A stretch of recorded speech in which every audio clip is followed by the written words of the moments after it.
तपस्वी क्यों इतने हो क्लांत, वेदना का यह कैसा वेग। आह तुम कितने अधिक हताश, बताओ यह कैसा उद्वेग। दुख की पिछली रजनी, बीच विकसता सुख का नवल प्रभात। एक पर्दा यह झीना नील छिपाए है, जिसमें सुखगात। जिसे तुम समझे हो अभिशाप, जगत की ज्वालाओं का मूल। ईश का वह रहस्य वरदान, कभी मत इसको जाओ भूल। इन पंक्तियों में जीवन से निराश मन को उत्साहित करते हुए श्रद्धा कहती है कि तपस्वी क्यों इतने हो क्लांत, के हे तपस्वी तुम क्यों इतने दुखी हो। वेदना का यह कैसा वेग, तुम्हारी वेदना की इस तीव्रता का कारण क्या है, तुम्हारे दुख की इस तीव्रता का कारण क्या है। आह तुम कितने अधिक हताश, कहती है कि दुख है कि तुम कितने अधिक निराश हो चुके हो। बताओ यह कैसा उद्वेग, तुम बताओ कि तुम्हारे उद्वेग का, तुम्हारी चिंता का, तुम्हारी उद्विग्नता का यह क्या कारण है। दुख की पिछली रजनी, बीच विकसता सुख का नवल प्रभात। कहती है कि सुख और दुख तो आते जाते रहते हैं, दोनों साथ साथ ही चलते हैं। दुख की पिछली रजनी, बीच रजनी रात को कहते हैं। दुख रूपी रात के आखिरी क्षण के बीत जाने के बाद विकसता सुख का नवल प्रभात। सुख रूपी प्रातः काल आता है, ये नियम है। अर्थात दुख की समाप्ति के बाद सुख आता है। एक पर्दा यह झीना नील छिपाए है, जिसमें सुगात। ये दुख एक झीना सा पर्दा है जिसमें सुख छिपा हुआ है, और इस पर्दे के हटते ही सुख प्रकट हो जाता है। श्रद्धा के कहने का आशय यह है कि सबके ही जीवन में सुख और दुख तो हमेशा आते ही जाते रहते हैं, इसलिए इसमें घबराने की कोई बात नहीं है। दुख का भी अपना एक निश्चित समय होता है, जिसके बीतने के बाद सुख आता है। जिसे तुम समझे हो अभिशाप, जगत की ज्वालाओं का मूल। श्रद्धा आगे कहती है कि जिस दुख को तुम अभिशाप समझते हो, संसार की सारी समस्याओं का मूल मानते हो, ईश का वह रहस्य वरदान, कभी मत इसको जाओ भूल। वह दुख भी ईश्वर का रहस्यमय वरदान है, इस बात को तुम्हें कभी भूलना नहीं चाहिए। क्यों? क्योंकि दुख में ही आदमी ईश्वर को याद करता है, और तभी वह आत्म कल्याण के पथ पर अग्रसर होता है। इसलिए दुख का भी सुख से कम महत्व नहीं है। दुख के लिए रात और सुख के लिए दिन जैसे उपमानों का बड़ा ही सटीक प्रयोग कवि ने किया है। साथ साथ मनुष्य को आशावादी होने का संदेश दिया है। इन पंक्तियों में ओज गुण संपन्न परिनिष्ठित खड़ी बोली का प्रयोग हुआ है। प्रबंध शैली है। अभिधा और लक्षणा शब्द शक्तियों का प्रयोग किया गया है। प्रसाद और ओज गुण है। शांत रस है। अनुप्रास, उपमा, रूपक, उत्प्रेक्षा और मानवीकरण अलंकारों का प्रयोग हुआ है। लगे कहने मनु सहित विषाद, मधुर मारुत से ए उच्छ्वास। अधिक उत्साह तरंग अबाध, उठाते मानस में सविलास। किंतु जीवन कितना निरुपाय लिया है, देख नहीं संदेह। निराशा है जिसका परिणाम, सफलता का वह कल्पित गेय।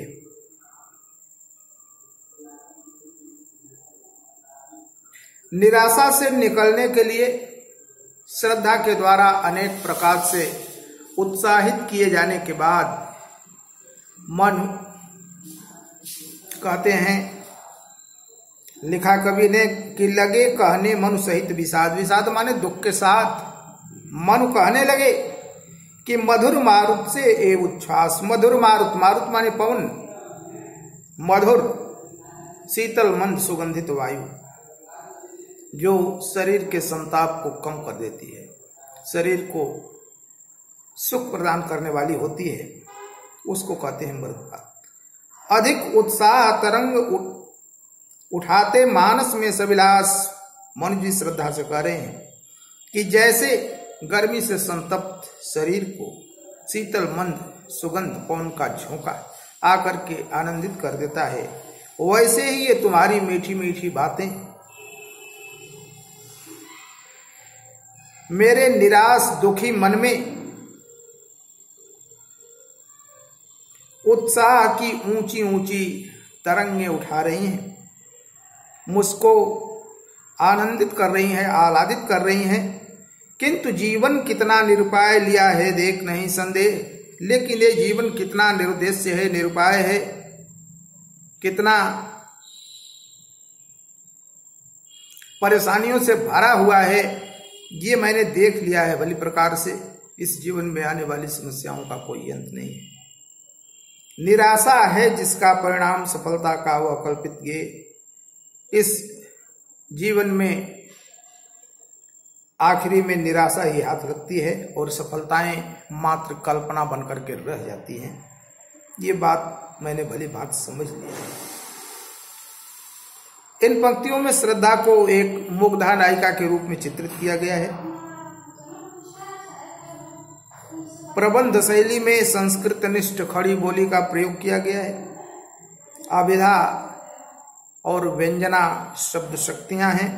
प्रसाद गुण है, शांत रस है, उपमा और अंतराश अलंकार है। कहते हैं कि कहा आगंतुक ने सस्नेह, अरे तुम इतने हुए अधीर, हार बैठे जीवन का दाव, जीतते मरकर जिसको वीर। तप नहीं केवल जीवन सत्य करुण, यह क्षणिक दीन अवसाद, तरल आकांक्षा से है भरा सो रहा आशा का आह्लाद।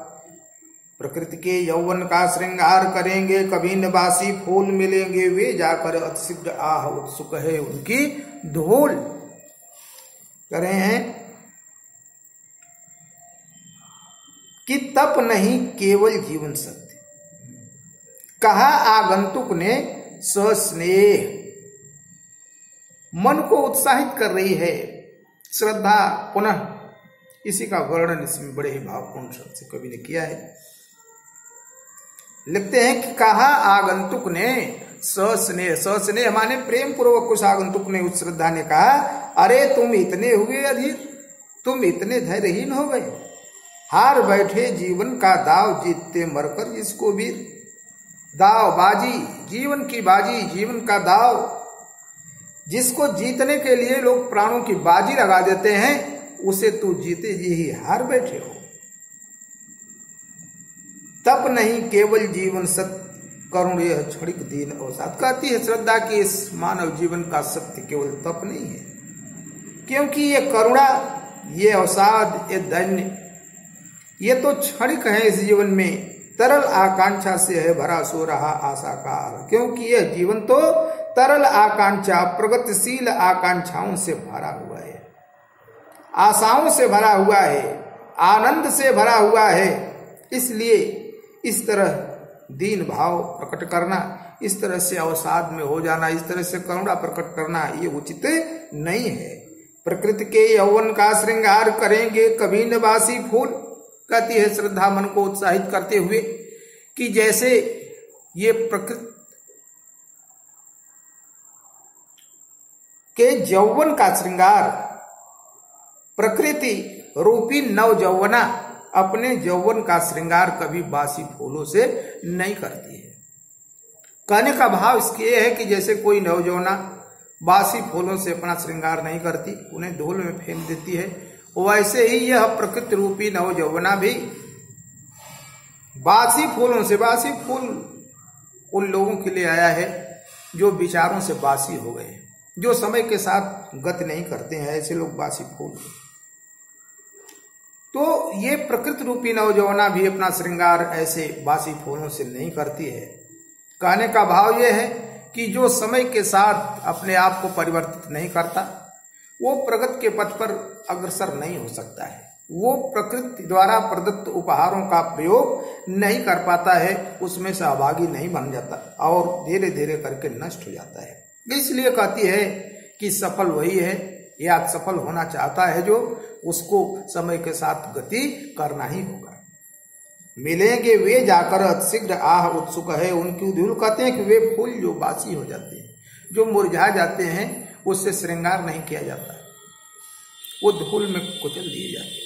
तो वैसे ही जो मनुष्य विचारों से बासी हो जाता है, जिसके मन में निराशा घर कर जाती है, वो उसका अंत ही हो जाता है, वह किसी काम का नहीं रह जाता है, वह प्रकृति के द्वारा प्रदत्त उपहारों का प्रयोग नहीं कर पाता है।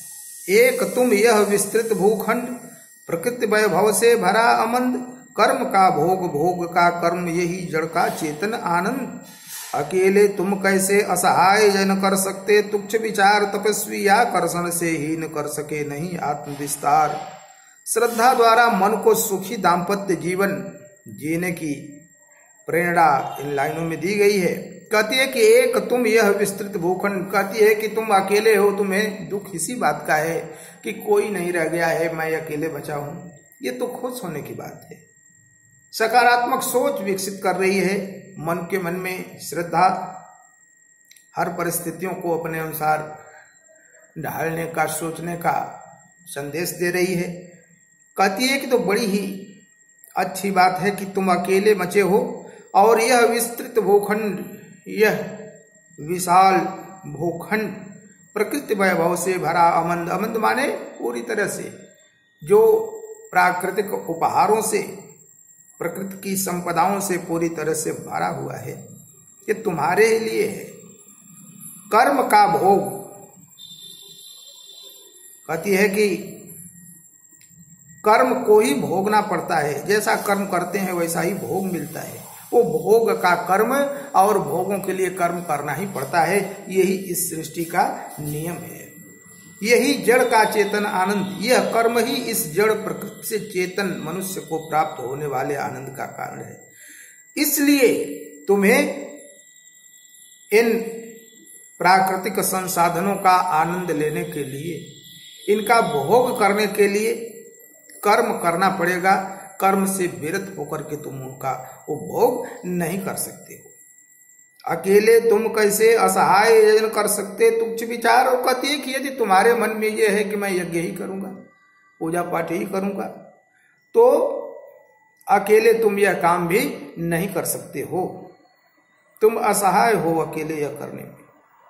ये अगर विचार है तो यह तुच्छ विचार है तुम्हारा, ये विचार सही नहीं है, क्योंकि शास्त्रोक्त विधि से यज्ञ करने में भी पत्नी का पति के साथ होना जरूरी है। तपस्वी आकर्षण से हीन कर सके नहीं आत्मविस्तार। कहती है कि हे तपस्वी, तुम आकर्षणहीन होने के कारण, आत्म केंद्रित होने के कारण आत्मविस्तार नहीं कर सके, अपने जीवन में किसी को बसा नहीं सके।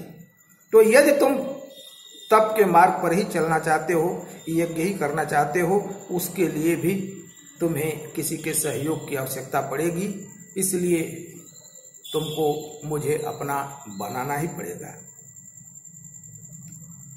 इन पंक्तियों में कर्म और भोग की अटूट परंपरा को कवि ने बहुत ही अनूठे ढंग से दर्शाया है।